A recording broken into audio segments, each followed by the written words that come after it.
नमस्कार, राधे राधे, रामकृष्ण हरी. तर आज आहे मार्गशीर्ष महिन्यातील तिसरा गुरुवार.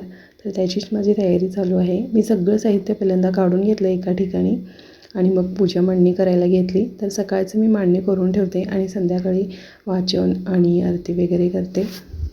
तर कलशाला 8 बाजूला हळदी कुंकवांची बोठे ओढून घेतली आणि त्यानंतर पाण्यामध्ये पैसा, सुपारी, दुर्वा, अक्षता वगैरे टाकून घेतल्या आणि मस्त असं वस्त्र घालून घेतलं कलशाला. तर हे वस्त्र मी स्वतः शिवलेलं आहे. माझ्याकडे पीस शिल्लक होता तर त्याचंच मी तयार केलेलं होतं. तर त्यानंतर 5 झाडाची डहाळे कलशामध्ये ठेवून घेतलं, ज्वेलरी घातली आणि त्याच्यावरती नारळ ठेवला.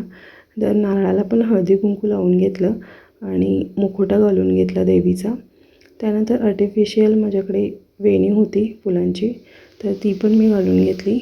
मुखवट्याला छान अशी नथ घालून घेतली आणि त्यानंतर मंगळसूत्र घातलं. तर खूपच छान दिसत होता कलश. तर आता मला याची स्थापना करायची होती. तर आधी मी सजवून घेतलेलं आहे. त्यानंतर चौरंगावरती तांदूळ ठेवून अष्टदल कमळ काढून त्यावरती कलश स्थापना केला. तर त्यानंतर विड्याच्या पानावरती गणपती बाप्पांची स्थापना केली.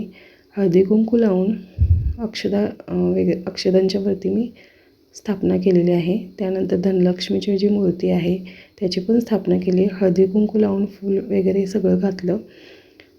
त्यानंतर दूध, साखर, विडा म्हणजे विड्याचं पान आणि गूळ खोबरं असं सगळं ठेवून घेतलं आणि मग मस्त अशी रांगोळी काढली. अगदी छोटीशी रांगोळी काढलेली आहे. समया लावून घेतल्या आणि फळं ठेवली साईडला. तर मस्त असं पूजेची मांडणी तयार करून घेतली. त्यानंतर मी आज संध्याकाळी देवीच्या नैवेद्यासाठी पुरणपोळी बनवणार होते. तर त्याचीच तयारी मी दुपारपासून चालू केलेली होती आणि याचा डिटेल व्हिडिओ मी लॉंग व्हिडिओमध्ये सगळं शेअर केलेलं आहे.